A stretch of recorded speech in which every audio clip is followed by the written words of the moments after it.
everyone, welcome to the OklaRoots YouTube channel. Today we're going over block 4 of the OklaRoots block party. So I am loving seeing your guys' blocks right now all over Facebook, Instagram. You guys are emailing them to me. It's so incredible to see what you guys come up with. I especially like how you change around the block, how you turn a corner, how you switch the color scheme, how you change it into something totally unique. I love that. That is what makes this quilt your quilt, not my quilt. So today's block is just a little bit different. It doesn't have to be though. Today's block is going to require that you either use templates or you cut strips of fabric and then trim them all down in the end. So I'll show you what I'm talking about. Here is today's block. Now this, it's a little artsy-fartsy. It's very abstract. It has a bunch of lines everywhere. What is it? I don't know what it is. This is the type of block that actually, if you made a whole bunch of these blocks and put them together, and I'll actually put up a little digital diagram right here of one of these blocks put together in a sequence of like 4 or 6, you create these really cool, new, unique patterns. So this is a great block if you wanted to make an entire quilt off of one block. This is a perfect block for that quilt. But you can see this is just a bunch of straight lines. It's just a bunch of different width, straight cuts of fabric all sewn together to create this abstract design. So in today's tutorial, I'm going to show you how to make this block using templates, which you can find on the website. And I'm also going to show you a second way to make this block using just strips of fabric. If you go to the OklaRoots Pattern Vault, and there'll be a link for that down in the description of this video, all you have to do is click on month 4, and it'll take you to the page to download the pattern. Now the download screen looks just like this. Once you download the PDF file, it will include templates for this pattern. When you print those templates, make sure you print them off at 100%. I prefer to use Adobe Acrobat Reader for this from my desktop computer. If you don't have access to a printer or you don't want to print them, that's totally fine. If you look on the last page of the pattern, there's actually a chart that shows you cut sizes. So instead of using the templates, you're going to use strips of fabric, which I'm going to show you later in the video how to do that. The third thing I'm going to show you in the video is actually how to use this 10.5-inch square template. Now, this is available on my website. I will have a link for it down in the description of the video. All you have to do is print off these 4 triangles, tape them together, matching up at their marks, and now you have a 10.5-inch by 10.5-inch square. This helps if you don't have access to something like this. This is that very fancy Creative Grids ruler. It's a 10.5-inch square. If you have the opportunity to purchase one of these and you're doing this quilt along, I do suggest you get one. They are very, very useful, but they're a little pricey. So I'll be showing you how I trim my block down to size using this paper template today in the video. If you plan to print a template like this off, I do suggest you print it off on cardstock so it's a little bit firmer. If you're new to the channel, please consider clicking subscribe down below. If at any point you like this video, please give it a like. Any questions, comments, shoutouts, anything you have, leave them in the comment section down below. The timestamps for the 3 different things I'll be showing you in this video are down in the comment section. They'll be pinned to the very top. It's a comment from me. All you have to do is click on the number and it'll take you straight there in the video. All right, let's get started. So in today's block, we're going to be using 4 different colors in the pattern. Now, you are more than welcome to use a different scrap of fabric for every single piece of this block. In fact, I think it makes it look better if you do that. But for the sake of the pattern, we're going to be sticking to 4 fabrics. You're going to need just small scrap cuts of each of these. Again, just work with what you have. I am, as usual, working with quilt cotton today. The tools I'll be using today are needles, 70-10 Microtex needles. You could also use universal needles. Just make sure they're 70-10. Anything bigger than that is going to shove your fabric down into your machine instead of piercing it. I always have a stiletto seam ripper on hand, and I'll be using Aurifil 50 weight thread today.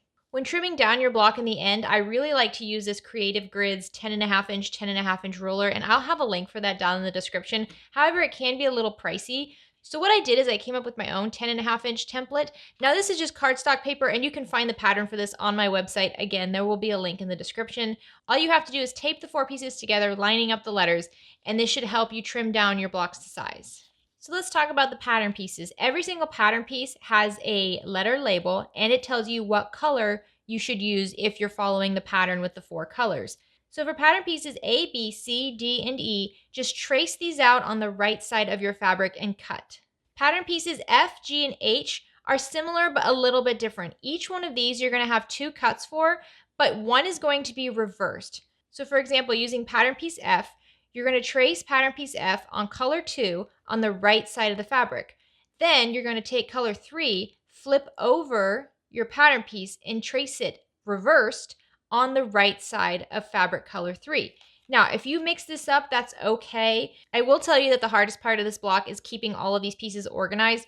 As long as you have all of your cuts correct, don't worry so much about making sure everything's in the right place. Change it around as you feel. If you put one of these in the wrong spots, don't even worry about it. It's going to come together great. So once we have all of our fabric cut out, I suggest laying it all out as the block will come together, and this will just help keep you organized. So there is a template in the PDF file for how all of these pieces come together. Just refer to that. So as you can kind of see, this block is laid out into 2 major sections. So what we're going to do is we're just going to double up our fabrics that have seams next to each other and take them all to the sewing machine at the same time to just speed up the process. So let's work with this top section first. All right, so here we have pieces A, B, C, and D. All we have to do is lay the bottom of piece A with the top of piece B right sides together and line them up on that edge. Cutting your fabric with the templates or with a Cricut maker using the SVG file makes this really easy because these little notches on the sides of our templates let us know that it's lined up correctly. Go ahead and pin along that edge, and you can take this AB unit and put it to the side. We're going to do the same thing with C and D. Just lay the bottom of C along the top of D, right sides together, and they should line up perfectly. All right, you can set this to the side as well, and now we're going to work on the other half of the block. Here we have the cuts E, F, G, and H, and then we have H reversed, G reversed, F reversed, and cut E. When you lay them out using the templates, you should have this nice triangle. Just like we did before, we're just going to take 2 cuts that are next to each other and then line them up right sides together on their connecting seam, and then just pin along that seam. Now I'm going to go to the G and H cuts. Now I'm going to lay these 2 right sides together and then just pin along that edge. All right, now you can grab all of your pinned units and take them to the sewing machine, and we're just going to sew along every pinned edge at a scant 1/4 inch seam allowance.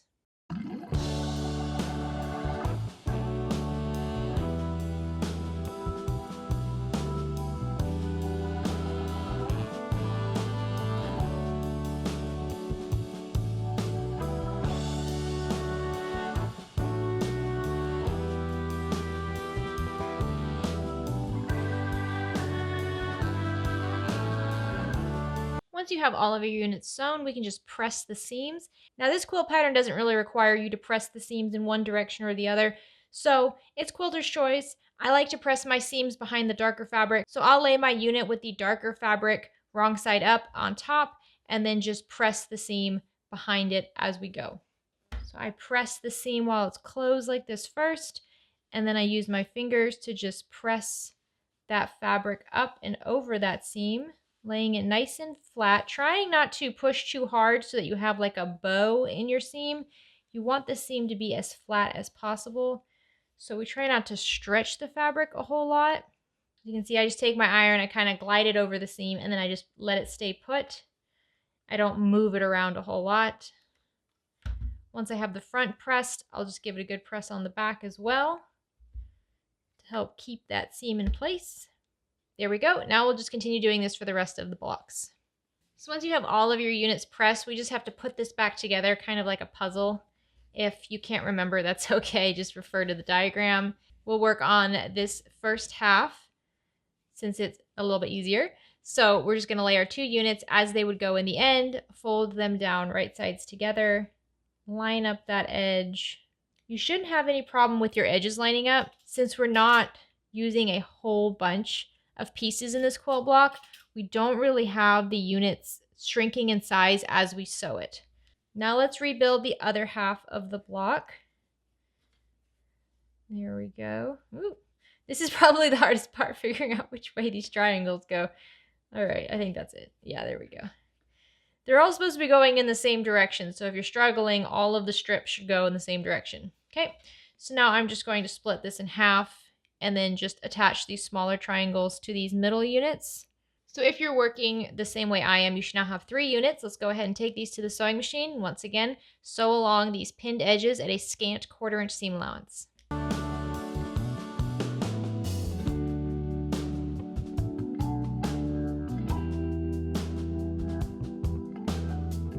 And now, just like before, you can go ahead and press these seams in whichever direction you want. So as you can see, we have 1/2 of the block done. Go ahead and set that to the side. All we have to do is finish up the other half by lining up these long 2 edges, putting them right sides together, and then just sewing along this pinned edge.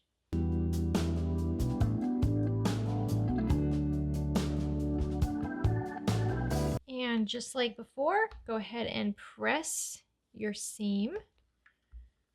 All right, we only have 1 seam left, so just go ahead and line up your longest edges together, just like so. Lay them right sides together, and then just pin along this edge.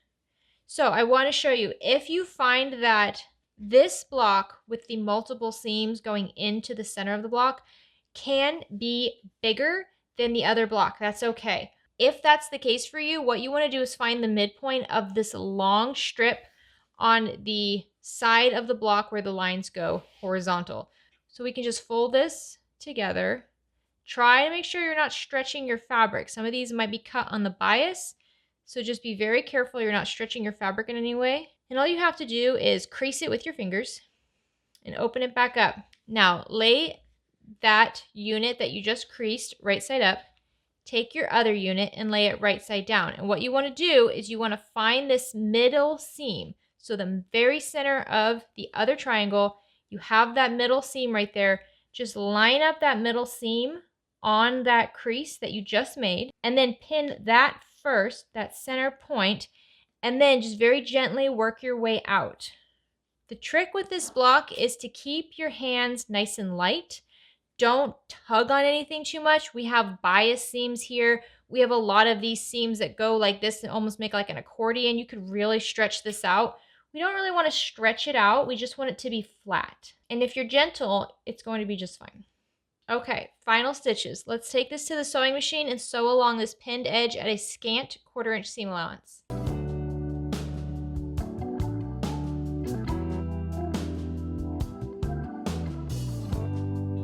All right, for this last seam, I do want you to press it behind the long strip that goes all the way across the block. Instead of pressing the seam behind these mini strips, it's just going to help reduce the bulk, and it's going to be easier to press. Since we're done sewing the block, if you want to give your block a very, very light mist of starch, I like to use Best Press. Now's a good time to do it. Again, just really, really light. We're not trying to get it wet, just damp. And then just carefully press your iron over all those seams. This is just going to help keep them down so your block stays as flat as possible. And you can see I'm not moving my iron around. I'm lifting it and then putting it back down. I'm not sliding it on the fabric to avoid stretching it. So once your block is done, you can go ahead and clean up the edges a little bit. I'm going to trim it down using my Creative Grids ruler. I'll show you in the second block how to use the paper template for this. What I like to do with my ruler is find that 45-degree mark that goes all the way down across my ruler and line that up with this long seam that goes directly across my block. And then I just kind of move it up and down along this seam until I have all of the edges enclosed. And you can see for me, I have a good amount of overhang on all 4 edges. Just keep sliding it around so that you enclose as much of the fabric as possible. If you used your scant 1/4 inch seam allowance, your block should measure up just a little bit big. If your block is smaller than 10.5 by 10.5 inches, that's okay. It just means your seam allowance was probably a perfect 1/4 inch, which is just a little bit too big. So you can see once we remove the block, we can wipe away the scraps. And there you go. That is how you piece the blocks using either the paper templates, or if you used a Cricut or any sort of cutting device and the SVG files, this is how you put the block together. Now we're going to go over how to piece the block using rectangles and no templates. So this is the block I'm going to show you how to make today. We're using all solids for this tutorial. I think that might be just a little bit easier for you to follow along with. So as you can see, the cuts for this version are a little bit different. They're all rectangles. Now, the cutting sheet is in the PDF pattern. You don't have to print it. You can just open it up on your computer or your tablet or your phone. I give you the width and the length of every block. If your blocks have a habit of being smaller than the 10.5-inch square, add a 1/2 inch to the length of your rectangles.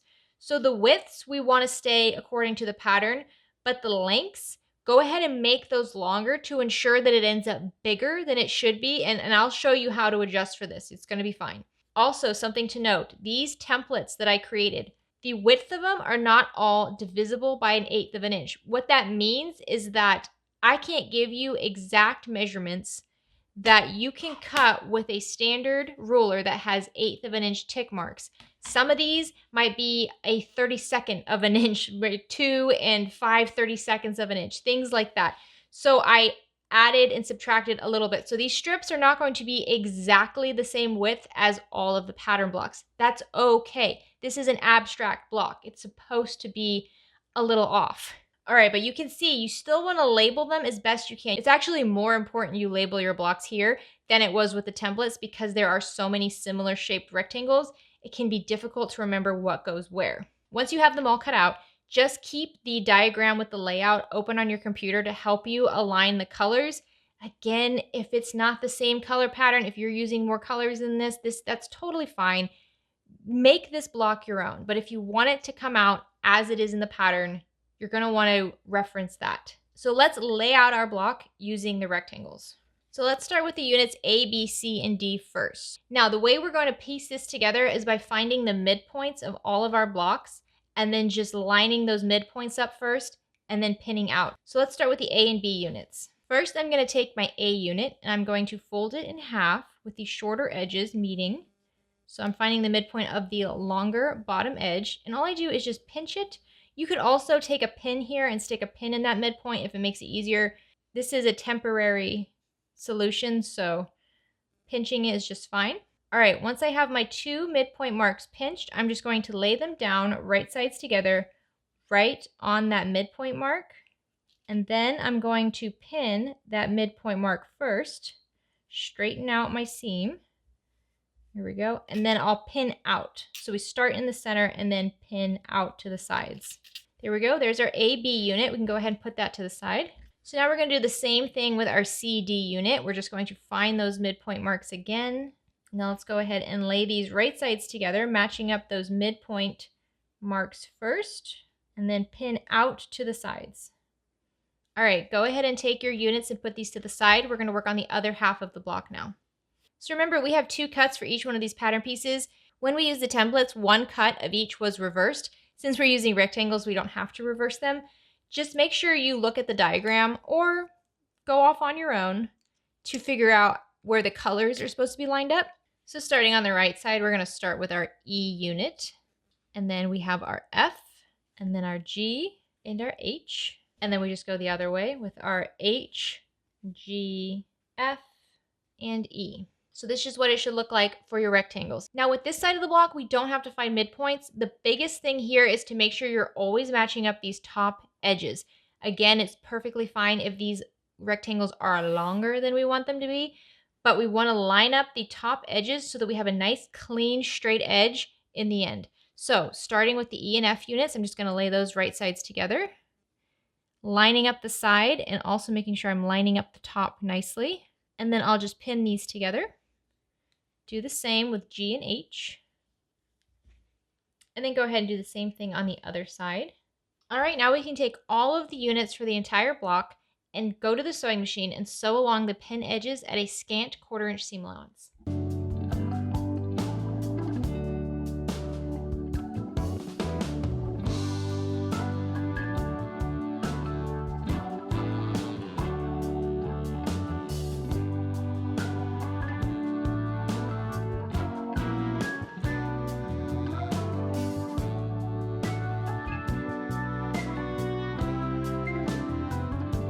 So when pressing these blocks, it's just easier if you press with the shorter block on top and press the seam behind that shorter block. That way you don't have these folds on these longer rectangles that you're trying to deal with. So once you have all of your units pressed, we're just going to lay them back out in our 1/2 groups again. So starting with the long strips. So just like we did before, we want to find the midpoint on the two edges that we're going to be sewing together. So just pinching it, I find works well enough. You could also use a piece of chalk here that it will erase easily, or a pin. And then just lay these down right sides together, matching up that midpoint mark first, and then pinning out along the side. And if you remember, when we used the templates, we wanted these edges to line up perfectly. But when we're using these rectangles, we do not. We want them to be bigger. There we go. Go ahead and put that to the side. Now for the other half, we're just going to kind of puzzle this back together. We know those longer seams go together in the middle. And then there we go. So let's just work in this in half. Once again, the biggest thing here is making sure we line up this top edge. We want to keep this top edge nice and straight, and that will help keep our block the right size and just make it easier to piece together. Go ahead and lay your units right sides together and pin along that edge. Do the same on the other side. Now let's take all 3 units to the sewing machine, sewing along the pinned edges at a scant 1/4 inch seam allowance.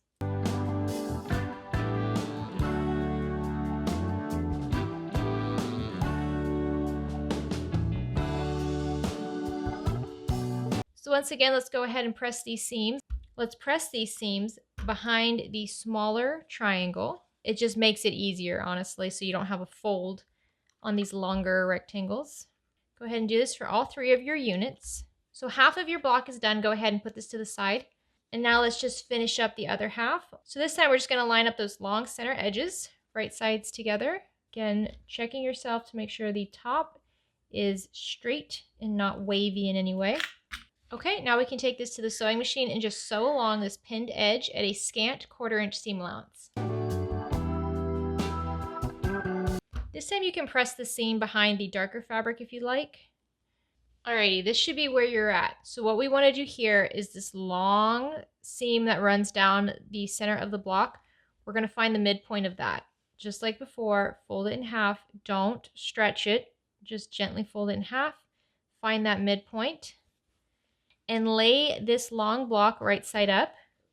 Grab the other half, and we're going to lay that right side down. And we're just going to find that middle seam between the 2 longest rectangles and line up the seam, so where the stitches are, with that midpoint mark. This is going to help you center your block. Now we're just going to pin that midpoint first and then work our way out. Okay, final seam. Let's sew along this pinned edge at a scant 1/4 inch seam allowance.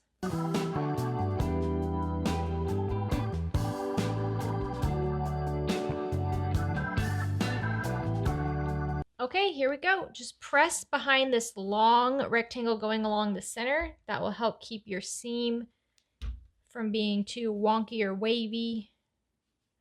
Just be gentle when you're pressing it with your fingers. If you want to give your block a really light press of starch, I use Best Press. Just go ahead and mist it over it. Just very, very light. Don't drench your fabric right here. And then just go over all of your seams, lifting your iron and pressing it down for just a few seconds. Okay, so if you use rectangles, this is what your block should look like. And honestly, this looks so cool. Like, I love these jagged edges everywhere. I wish I could figure out a way to work with it just like this, because this is a really, really cool shape. But we have to make it a square. So grab your paper template, and we want to work with this long center line that goes down the center of our block. So take your template. One tip should go along that seam, as should the other. So what I do is I just move it up and down this center seam until I have all of the fabric enclosed. And the big thing here is just remembering one tip should be on that seam and the opposite tip should also be on that seam. That will make sure this is lined up as a proper square. Go ahead and check all of your other edges. Make sure it's all lined up. So once you have this pinned down, if you like, you definitely don't have to, but you can grab some washi tape to help keep this in place. This might just make it a little easier. So all you have to do is put it along the edge. Don't have it cover the entire edge because you need to be able to see it when we're cutting it. And you only have to do it for a couple. You don't have to do it for all 4. We just don't want this template moving around too much. So grab your standard 6" by 12" ruler and line it up along one edge of your block. It should be right along that template. So you shouldn't see any paper peeking out along the side. Should be nice and straight. And now just take your rotary cutter and go along your ruler. There you go. There's one edge clipped down. Now we're going to rotate our unit. This is where the tape comes in handy. And we're going to do the same thing. You can check your ruler tick marks on the top and bottom. Those should be going right along the paper as well, nice and straight.